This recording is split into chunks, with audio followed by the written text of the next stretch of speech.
Athletes, take your mark, get set. It's time for the Addict to Athlete podcast. Everybody out there, Coach Bill Robinson here. Thank you so much for downloading, sharing, and subscribing to the podcast. We greatly appreciate you doing so. If you haven't yet, please jump on the website, addicttoathlete.org. You'll find all of our backlog podcasts, information about the team, resources, and hey, even an opportunity for you to go do some Christmas shopping in our team store.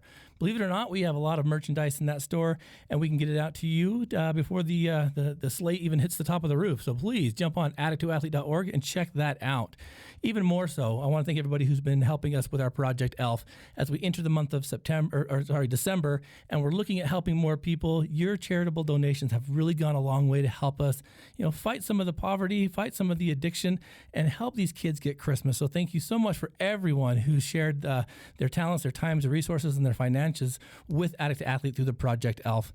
Athletes, today got a great guest in studio, one of our first guests in studio. I'm so excited to have him here, which is kind of funny because for the last freaking 12 years, we've needed to do this, but it's taken that long to get him in here. Some of you guys might remember our guest when he helped open the Salt Lake chapter of Addict to Athlete way back in the day. And today we have from 1% Fitness, Rob Molling. Rob, we go deep, man. We go back pretty far in a lot of different angles and ways. It's funny we've never sat down before, but welcome to the podcast, brother. How you doing today? I'm doing good. Thank you for having me on. It's good to have you here, man. And like I said, we have so many crisscrossing life events. It's the craziest thing. I don't think anybody really understands how connected you and I truly are. From sisters, from families to neighborhoods, from professions, all kinds of things. It's been funny how we've kind of crisscrossed so much, isn't it? It's wild. That's so cool. Well, Rob, why don't you introduce yourself to the team? Like I said, some of the old timers, they're going to remember you, and a lot of people do know you because you've been a heavy hitter in recovery, in the industry, in your own personal and private business endeavors. And man, tell us a little bit about you, and we'll just jump into this. I'm Robert Molling, born and raised in Utah, right there by the Sage Vista Drive area, or the Sage Drive area. Know it well. Yeah. Mm-hmm. I've struggled with addiction for most of my life. That background, watched my mom basically take her own life in a long period, right? An extended period from substance. So, it's been prevalent. Also, my brother. Yeah. Lots and lots of friends. So it's substance abuse not only has affected my, family and friends, but also myself as well. Yeah. Absolutely. And that's the thing too is, working in this industry and then kind of being on the ground level of building relationships with people that you come in contact with. Man, these stories that everyone kind of has, you start realizing the circles get smaller and smaller. And when you start losing loved ones and you start battling for so long, sometimes you think, do I even have a chance of overcoming this? And, addiction's rocked your world on several different occasions. I'm curious, man, how come you've never taken that final knee? Why have you never given up the fight? Because you fight hard. I've seen it. You don't take it laying down, I should say. Why not? There's a lot to live for. As a youth, I didn't have a whole lot to live for, and I really didn't care, and I didn't see myself living past 21 years old. So I never planned a future. But as I started having kids and realizing my purpose and how I could be effective and didn't want to waste my life sitting in a jail cell, it became obvious to me what I needed to do. Dude, I love that. You and I, it's kind of funny, like you say, that Sage Circle, that's kind of where we moved about a couple of years after Merce and I were married. And we bumped into your family. It's kind of a funny thing. It's a story that we've talked on Addict to Athlete before about your sister Kylie, who, in this weird kind of bizarre universe, found out that my biological dad was hanging out with your mom, and that meant that Kylie would have been kind of like a stepsister, which means your stepbrother. How cool is this? This family that I never knew existed kind of there, right? But it was wild, man, because we've crossed paths so many times, and I've watched, from the sidelines to a degree, but then, like you said, you helped create Addict to Athlete up in Salt Lake County. So all you Salt Lake athletes up there, Rob was the one that got the ball rolling up there. But you said that you didn't know what purpose life had for you. When did you start zeroing in on leaving that addiction behind and really doing your best to create something? Because you created your own company, and that kind of came out of a lot of blood, sweat, and tears. Lots of blood, sweat, and tears. A lot of sacrifice. I would say around 28 years old was finally the time that I was like, you know what, something needs to change. And it was also the first time that I was offered any type of treatment. You know, in the judicial system, they'll offer you, oh, you can go to probation therapy or you can do this. And it's just a Band-Aid because you're not really focusing on, you know, they want you to stop offending. But there's ways to cheat it and get by it. And I've tried it all and I've done it all. And the end result was the exact same every single time. A lot of misery and then right back in, you know, right back into a jail cell. Right. And then right back into the system. And so when I had my daughter around the year, you know, when I was 28 years old, facing a lot of jail time, multiple felonies, it clicked on, you know, it finally clicked because I went and watched the birth of my daughter from work release. I got released for 24 hours to go watch her be born. And even in that period of time, like when I was in work release, I was still watching people use substance. And one of the defining moments was and I've had, you know, I've tripped up since then, but, you know, one of the biggest defining moments is I was sitting in a jail cell and I'd just been removed from, you know, the kitchen area where it's privileged. And I went back to intake and there was a gentleman that was using heroin in the cell. And I stopped and I said a small prayer. And I had been removed from the kitchen because I was the only person left with a radio in the whole correctional institution. Right. And they caught me and they're like, And so the deputy came in probably 6 p.m. after her shift was over. And, you know, people started using heroin around like 1 o'clock. And I turned it down. They're like, we want you to use it so we know that you're not going to tell on us. So I was like, no, man. Stood my ground. And then the deputy shows up and she's like, we're taking you back into the kitchen. And I was like, you're like, that was close. Yeah, man.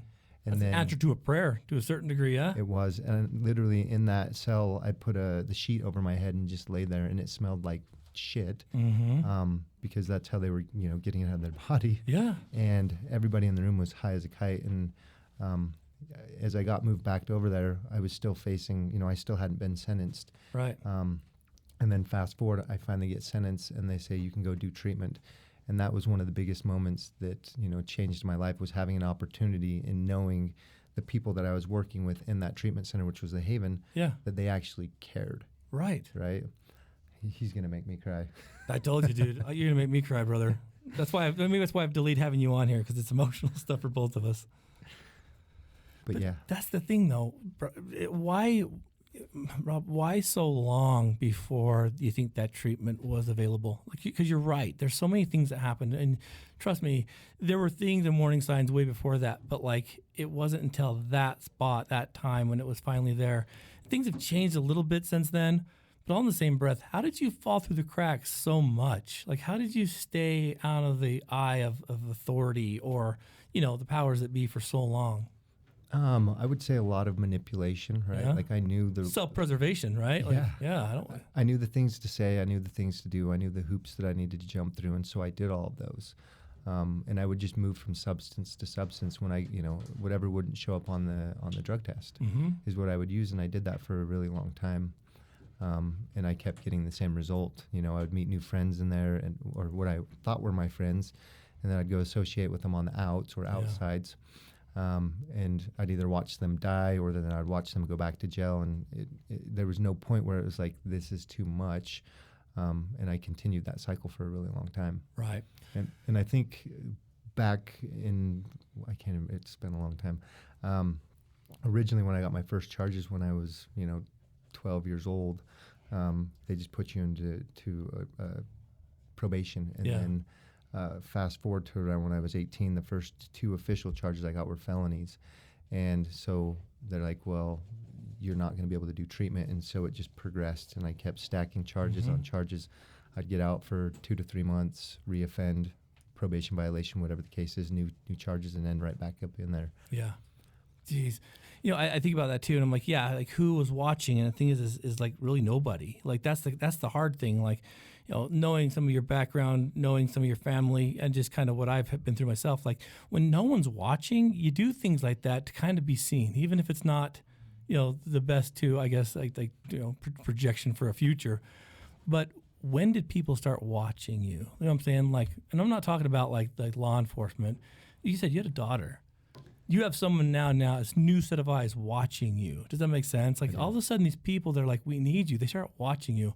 What's the difference between that kind of responsibility where it's like, Dad, we need you, versus law enforcement, like, hey, we're trying to find you? Does that make sense? Yeah. Like, what's the difference when you have those eyes on you? I think it's the impact. And even after I had my daughter, I still messed up, right? Yeah. I still had slip-ups, and I still failed and went back into jail. Mm-hmm.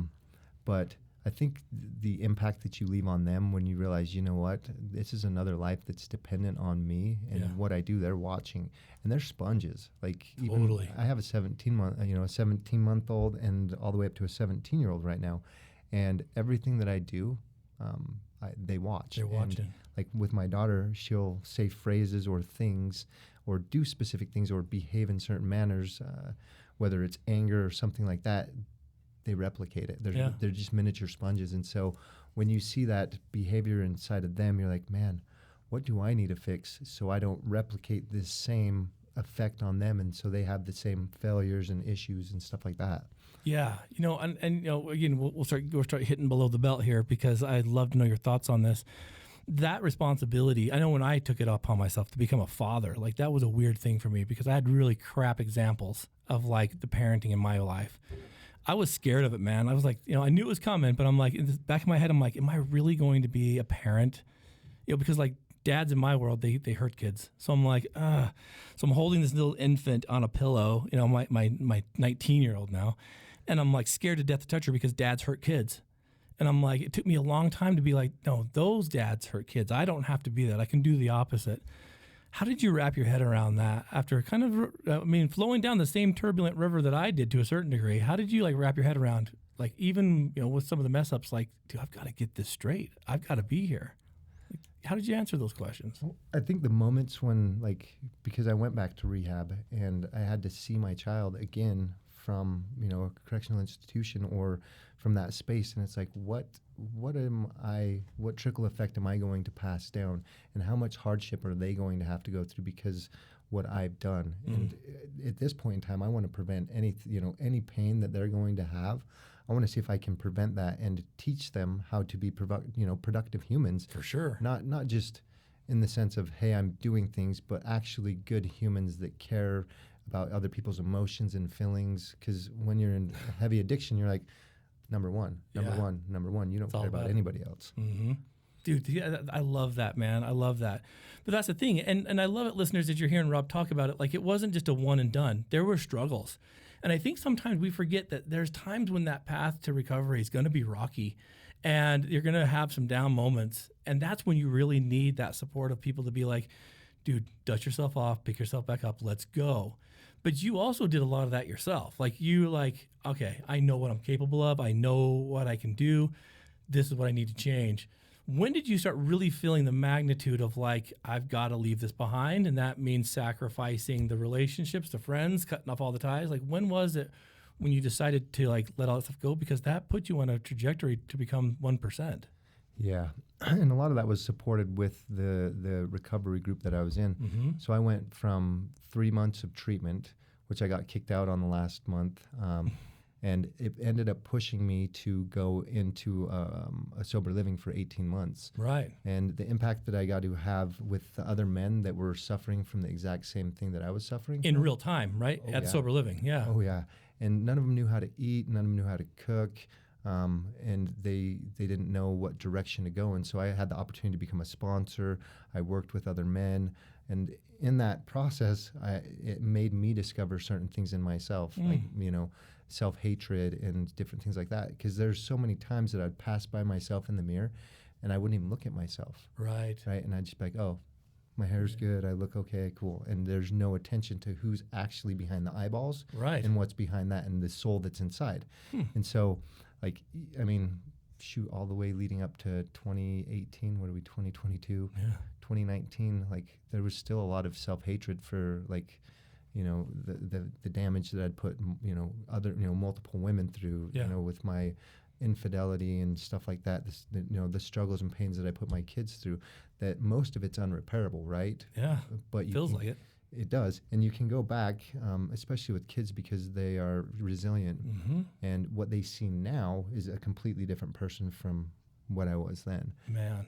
So when was it when you stopped to take a little bit longer of a glance at who was behind the eyes? Like, do you remember? Like, because you did, man. I can picture you like, man, these guys are a lot further behind the curve than even I am. And I'm curious, like, what made that leap behind, like, seeing what you're capable of, and then again creating this business that you've got yourself involved in? I would say like the last time. So after my mom passed away a few years ago, right before COVID hit, I had a pretty long stretch of good sobriety time and productive work. Work was going well, and people started associating me with how I would perform in business. Oh, you're doing good, so everything behind that looks really good. When deep down inside, I was hurting and I didn't know what to do. And I never, I'm still trying to work through with my, things with my mom and how that all worked out. And, but 2018, 2019, when I went for my last DUI, I went to Reboot, and they send you out to the woods for a couple of days. And then, and it was just 2 men and 1 other person in treatment. And so I got full attention. And, wow. They actually, one of the things was you go sit in front of a mirror and you talk to yourself and you can't leave the room. And I spent about an hour in there and I just broke down in tears. Wow. And I'm like, do I really like who I am and what I'm putting out in this world? Beyond the healing, because I was helping a lot of people with food, but that was just surface. And that's what people took me as. And there's some, that's not my identity. My identity is, me as a human, Robert Molling, not just Robert, the entrepreneur and person that helps other people. I had the opportunity to focus back on myself and actually give myself true love, where it's like, hey, you've done all these things, all this stuff has happened. Forgive yourself, love yourself, and move on. So set this scene for me, because I'm curious about that, man. You'd started 1%, but you've had some hiccups. You're creating a lot of wealth, just not just financially, but just like entrepreneur type, with helping people learn how to eat, how to balance, all this stuff. But yet you're still kind of in a certain way starving yourself. And so you set the scene as you're in this room. Like, is it just a chair and a mirror? Like, that's what I'm picturing. Like, is that what is it? Like, how do you do that? I can see myself pacing around that mirror. Like, what are you looking at, kind of thing? Like, how did you settle in and be like, okay, I'll play their game, and then all of a sudden, like, whoa. It was a hard conversation to have with myself, because I distracted myself so many times with, okay, you're doing good, your business is fine, family's fine, like I'm not really present, right? And that moment where I sat in front of the mirror and I couldn't leave, and I just sat there, and it took me a long while, and it's in a bathroom. And so I looked up, looked down, tried to distract myself, think about other things, and then it got raw. And I'm like, okay, eye contact, focus. You need to look at yourself and talk to yourself. And it went down the path of hatred first, where it's like, oh, you've done this, like you're not worthy. And eventually it got to love, right? Where that's what existed. And when I told myself, look, you've done all these things, you're still worthy, and you love yourself. Yeah. Wow. You love yourself? That's a big deal. Because for so long I hated myself and what I did. I can totally understand that, man. And that's one of the hardest things. I remember doing that just kind of like impromptu one day. Before I'd met Marissa, before I'd gotten into career or anything, I was just like, dude, who am I? I'm this empty vessel. And it was the first thing that the therapist asked me. He's like, I know your problem. He's like, who are you? And I'm like, that's the dumbest thing ever. No one can answer that question. I remember being so frustrated with that. But even before that episode in therapy, I remember looking at that thinking, you're just empty, man. Like, what's in there? But I remember how scary, yet to a weird degree intriguing it was.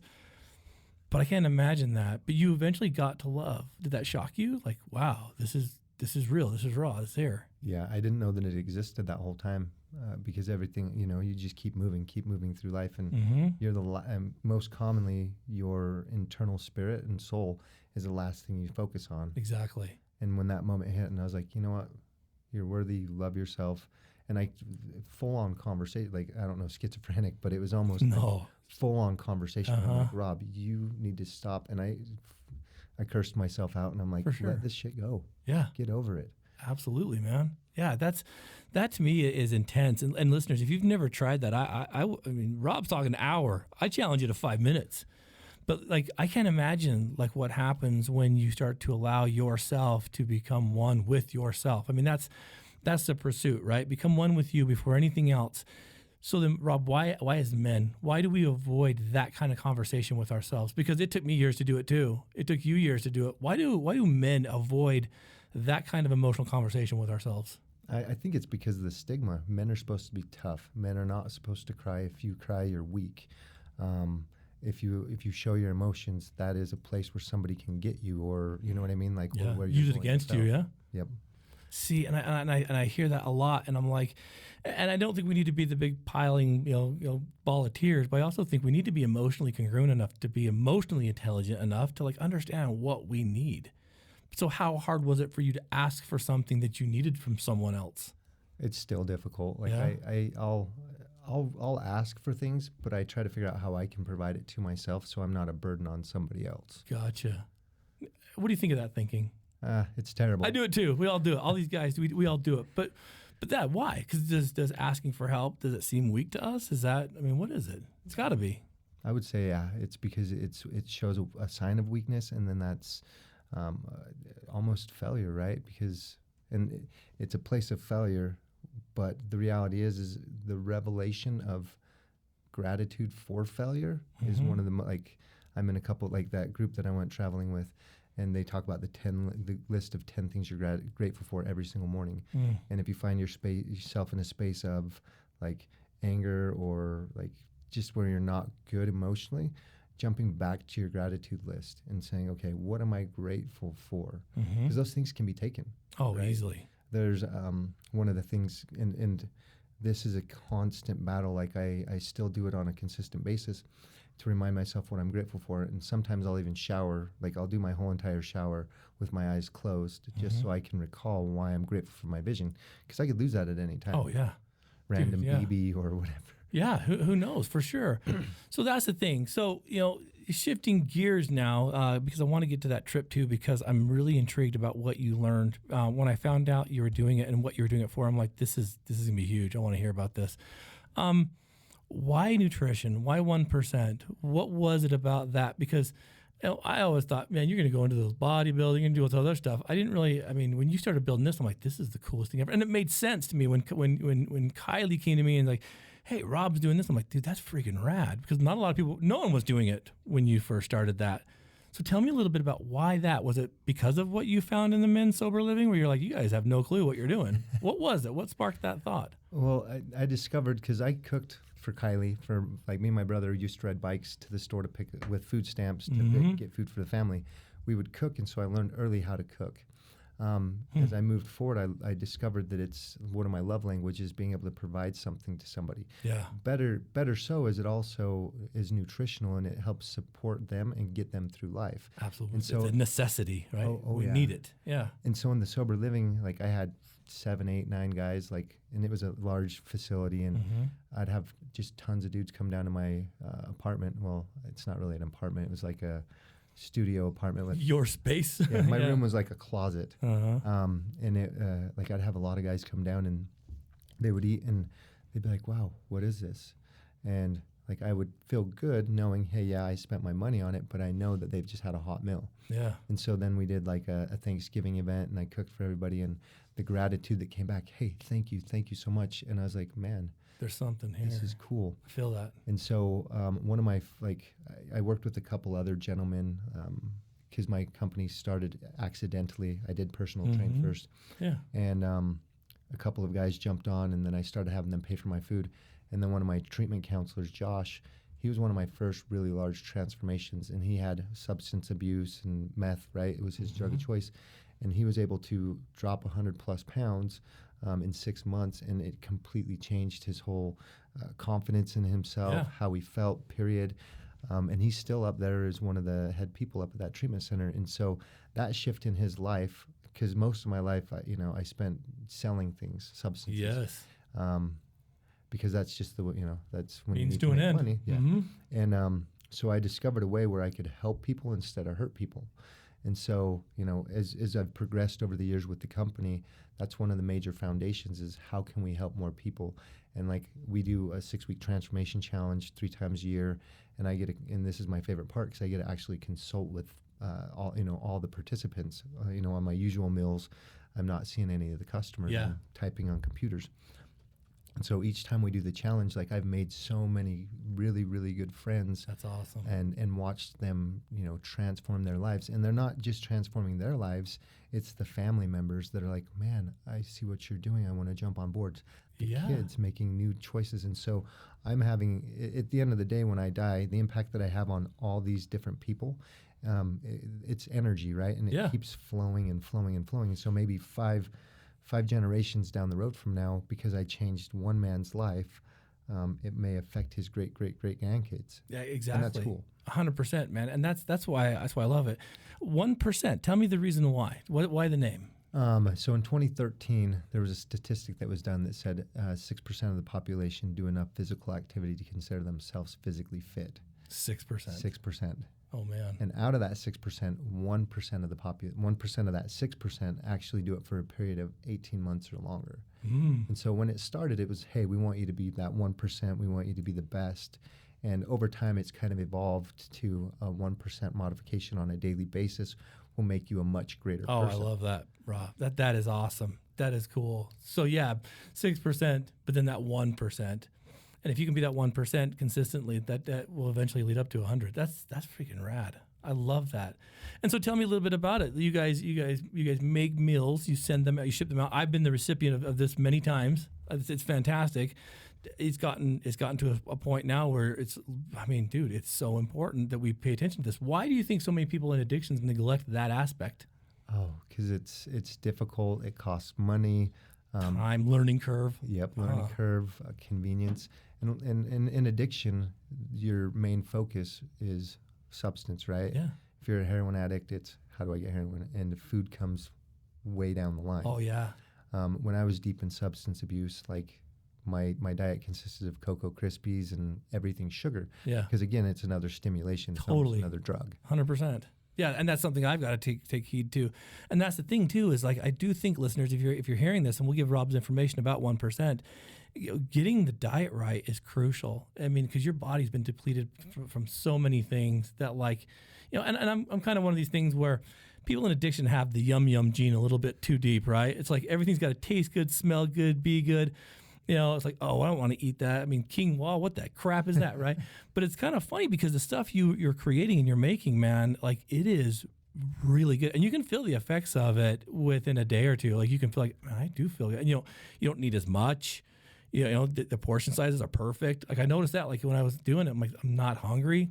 Like you've really dialed in like these perfect kind of like instruments to like get what these people need. Experience. How long did that take to dial all that information in? It all starts as theory, and then based on experience, and every person that I see, that as we've progressed, we brought in a InBody 570 so I can get more information. And the biggest thing with nutrition is if you can't track it, you can't improve it. True. And so that was one of the elements that I brought in, and so we started tracking people's progress. And that's one, it's a really big piece of it because it's about input, output, and intake, right? You got to match those two up, and then you can create what you want, goal-wise, right? Right. And that's one of the processes in the step, and then just making sure that it's whole, natural, and it will satisfy the body. So help me wrap my head around this because I'm about ready to jump into this journey too. In fact, I've recruited Max. We were out in Vernal opening a chapter on the Uinta Basin, or Uinta Reservation. We have a Ute tribe that's out there, the Ute Strong tribe now. And as I was out there, I'm like, I feel like garbage. I'm like, hey, Max, we're doing this. And I know Max will be able to hold me accountable, right? So as we're coming up with this plan, I was thinking about this. Where does someone begin? Let's say you get like that guy who's coming out of recovery, coming out of treatment, out of some kind of recovery program, and they're like, I can do 30 minutes of physical stuff. Like, how do you start building that person into maybe I don't say a peak athlete, but someone that can start having the energy, having having the heartbeat and a rhythm of like progression, because I'm curious, like, how do you build from the ground up someone? What are the building blocks of like being able to become not just physically, but internally healthy and to start, because there's dailies, there's all these things. If you're going to build the perfect like plan for someone, where would they start? I would say balance is the first, right? Food is Okay. one of the key elements because it's like a vehicle. If you put bad gas in it, how's your vehicle going to run? Yeah, I've Mostly done not that going to before. run. Yeah, not good. Yeah, and so the food that you put inside your body would be the most important. And Google's a very good reference for that, or any health book. Just balanced portions, proper food, and then secondly, joy. Right? If you can't find joy in the physical activity, whether it's hiking, biking, basketball, any sport or activity that's going to get you active, it's almost like what would you call it? Goal momentum. Yeah. It's a small thing. So a lot of people, when they come in, I'm like, okay, what are your things that you're specifically focusing on? One of the things that I say that's easiest is water consumption. Oh. Make sure you're getting in enough water. Track it. And as what do you call that? Not momentum, but as it grows, like a rolling stone, it keeps, or a snowball, it starts gathering as a small ball, and by the time it's to the bottom of the hill, it's massive. It's huge. So if you can start with water, getting out, walking a little bit, if you're completely inactive, I remember when they had the 5K or couch to 5K. Yeah. Just doing things like that get you active, and then as you start accomplishing these goals, you'll find confidence in yourself. You're like, you know what, I just did this. Check it off. Okay, what's my next step? Okay, check it off. Gotcha. And just kind of build on that. And with the activity, walking the dog, taking your kids out on a walk, those are just small things that you can build. And then find a sport, if you have kids, find a sport that they like or something that you can participate in with them. And it makes it so much easier, because then your young one, who really has no filters, like, Dad, why are you sitting on the couch? Get up, let's go. I want to throw a football. Yeah, they're used to it. Yeah. So you get that accountability around there. I think that's interesting. So then why do we make it harder than it has to be? Because I've done that, Rob.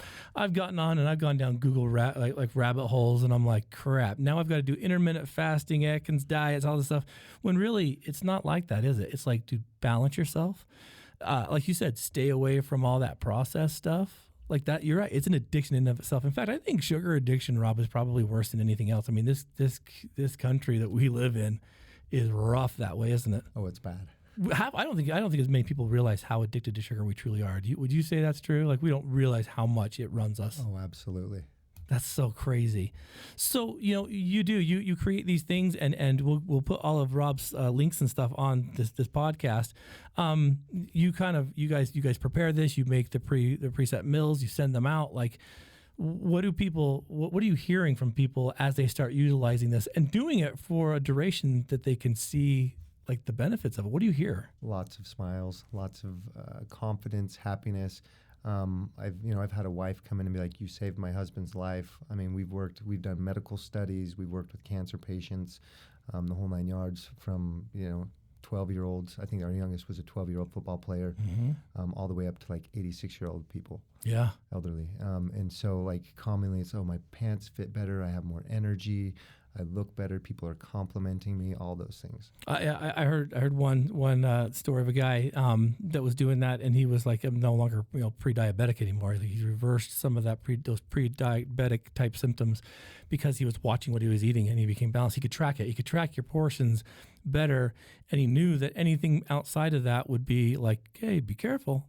And the thing was, he said, I didn't feel like I needed to eat anymore. Like, some of us do it out of depression. We do it out of boredom, right? I mean, there's all these things. So you've got to fill those gaps with positive things. But dinner and food shouldn't be like a guillotine, should it? It should be like part of us, not what we're doing, who we are. No. And about 7 years ago, I worked with a therapist, and he was obese. And one of his comments was, he's like, your substance abuse is very difficult because you have to go out and seek it, right? Food addiction is relatively easy because we need it to exist and to live. And then nobody really says anything because it's an awkward conversation. Hey, you're chubby. When somebody's addicted to drugs, hey, you look like crap. You need to go get some help. So, and it's also, food is celebrated around. People celebrate. Oh my gosh, yes, you're right. Have 2 pies, have this, and everybody's trying to eat this, please eat this. We're on the heels of Thanksgiving, and that's like, everyone's like, what pie is going to be there? We know the staples, but what pie? Yeah, man. And one slice of pie is good. The whole pie, not so Not so good, dude. Yeah, but you're coming in at a perfect time, brother. But that's the thing too, is like, so you've got this going on. Let's shift gears now, because I didn't know you were doing this until I asked Kylie when she came over to see the newest member of our family. We got a new little dog, and she was like, "Yeah, Rob's out there on this experience," and I'm like, "Dude, what?" And so I've been watching for your updates and stuff. I saw a few pictures you posted. Tell me about this experience you had and why you decided to go, because she said a few things, but I'm like, if I know Rob, it's for deeper reasons than just going sightseeing. Like, you went for a specific purpose. Tell me about this experience you just had and maybe why more men should be doing these kind of things. Oh, it was amazing. So Samantha, my wife, essentially pushed me because I'm a fence sitter, and I'm like, I'm gonna miss the kids. I'm gonna miss these things. I gotta work. And so like a week before they were preparing to go, she says, "I bought you a ticket." And I was like, "Okay, I don't have a passport." And so I ended up having to fly to Colorado, get my passport, and then 2 days later I flew out to Iceland. The group is called WAT, We Are the They. We Are the They? Yep. So wow. Jimmy Rex is the main guy. He's put it on. He used to do a lot of real estate, and then he jumped back into how can I help and give back. Mm-hmm. The concept, so he did a OUR, the Recovery for Children, and his girlfriend had said, "Hey, let somebody else take care of this. I want you to be safe." And the reality was, is he said to her, he's like, "Who are they? Yeah. Who are they?" Because common, it's like, okay, they'll take care of it. Yeah. We are the they. I'm the person that's going to step up and do this. And so that's the basis for the program. And I got to go hang out with 40 very successful men and very like-minded men that wanted to make a priority of their best version of themselves become prevalent. And so I spent 6 days in Iceland having really, really spiritual experiences with some pretty cool men.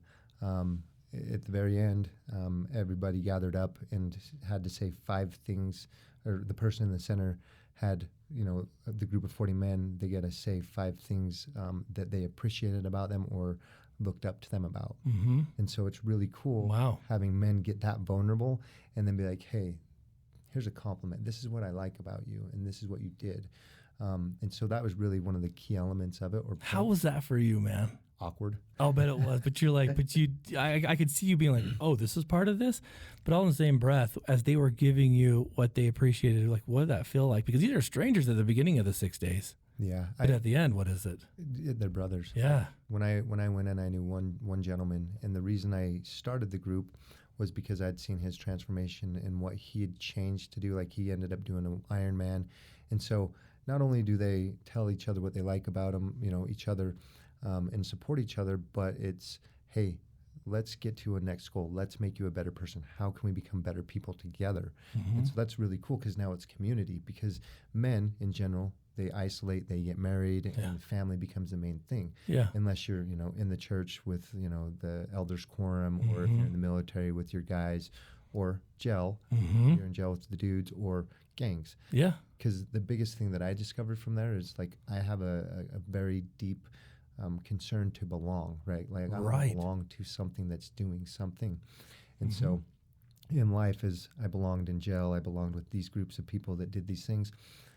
I found a group of men that brought me in, and I knew one person when I came in, and they were very inviting. They're like, "Hey, Rob, what's up?" And, it's really cool getting to start and create those connections with all these men.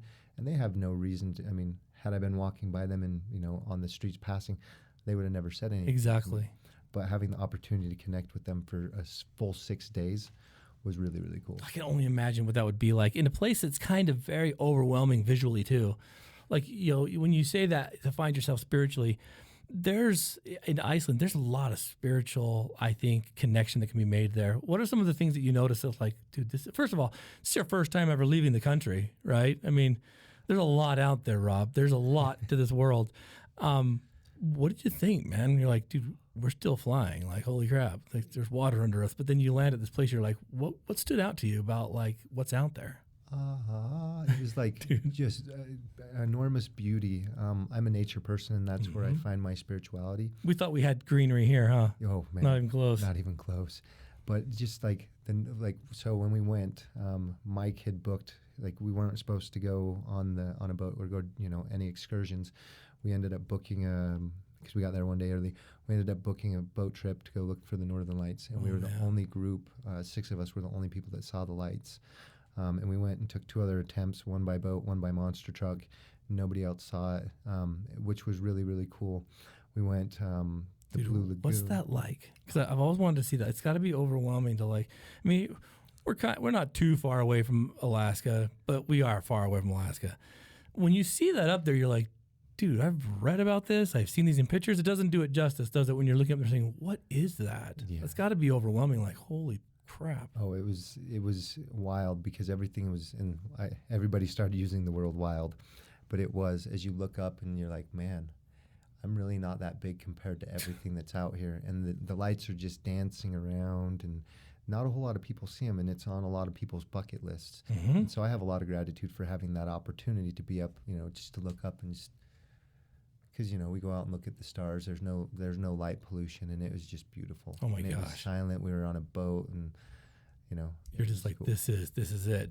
So you had that. What else? What else was the eye candy that really kind of connected you to like the bigger parts of you? Oh man, like waterfalls. Every 20 miles or so, you see big waterfalls, just beautiful sunsets. What's really crazy is so we left at 5 p.m. Mm-hmm. I think it was on a Thursday. We arrived back in Seattle at 5 p.m., same Thursday, but the whole entire flight as we're leaving started as a sunset. So I literally watched about a 6 to 7 hour sunset. That is the best. And it was so cool. Dude, we did that coming back from Orlando. It was one of the neatest things. I'm like, it was only a 2-hour sunset for me. But that's wild, isn't it? Like how big it really is. And when you're in addiction and you're kind of stuck in this little thing, you're stuck in a little jail cell, you think that's your world. What is your tip to that person that's like, this is as good as it gets? Like this little 6x6 cell is as good as it gets. It is not. I'm close, There's so much more out there. It's a matter of opening your eyes. Did you come back a changed person? I did. You seem calm. You seem focused. I mean, you're what? How many days post trip now? About 10. Okay, and you're still feeling that like, wow. Oh yeah. So what's on your bucket list now? You've clicked some of those off. You've got now the mind, the heart, the ability to do some more bucket list items. What else is out there? Germany's definitely one of them. Egypt is another one. Nice. I want to kind of go see, the pyramids and what was created, and not the aliens or whatever, but yeah, to kind of see what other people went through and, how they live, because the culture over there is completely different than the culture here. People are a lot more friendly and open and inviting out there. And if you tip somebody, they think you're weird. They're like, don't give me your money. Yeah. This is the price. What are you doing? I hear that kind of stuff, and it's kind of funny. I remember the first time I went out of country, went to Brazil, and I remember seeing like the statue of Christ, and I'm like, dude, I've seen this on TV and stuff. I'm like, this is weird. So how do we know it's really there until you put your hand on it, right? Until you smell it, until you kind of drink it in. We limit ourselves in addiction, don't we? Like we do, we take things for granted. We think that trip, that next high is just going to be the best. It doesn't compare to standing out on a boat in the middle of some ocean looking at those lights, does it? Like it doesn't hold candles to it. Not even close. That's so crazy. So I think that's kind of, I don't know, listeners, that's kind of what Rob's talking about here. As you've gone through this discovery, the self-discovery of you, what have you noticed about yourself that you didn't notice when you started this whole journey? Like what's Rob Molling about? I think gratitude is one of the biggest things, in that we have a very short window of life, right? Everybody's going to die at some point in time. Yep. It's a matter of what you do in between now and then, and it's very limited. So do I want to not show gratitude for what's been given to me, this opportunity to live and experience? And if I do, that's almost insulting to whoever created me, right? Exactly. And so I want to experience everything raw, sober, because there's so many, like I'd been on family vacations, Thanksgivings, things like that, intoxicated. And I don't remember most of it. There's no emotion, and there's nothing that fills the soul inside of that. Many Christmases intoxicated, and I don't remember any of them. And the ones that I've spent sober, and the excursions that I've done sober, because I've spent a lot of in-state travels with my family, and I can remember them. Yeah. And it's not just a picture and oh, hey, do you remember this? It's, hey, I can actually remember this, and not just the act of going, but the actual feeling that I had with the people while I was there. Dude, I remember when Marissa and I were starting to date before we got married, we took a trip to Los Angeles. I remember we went to the beach for the very first time. I saw the ocean for the first time. And I remember thinking, dude, I'm 22 years old. It's the first time I'm seeing this, the first time I'm putting my feet in this. And I'm thinking, it really wasn't that hard to get here. So what the hell, parents, right? Like, come on. And I remember thinking, I got to have my kids experience this. And that's one of the coolest things. The very first time I got to have all my kids there, and they just felt the ocean at their age. Because to us, that would have been like, can you imagine at 9, 10, 11 going to the ocean? Can you imagine like, what is this? Or skiing or whatever.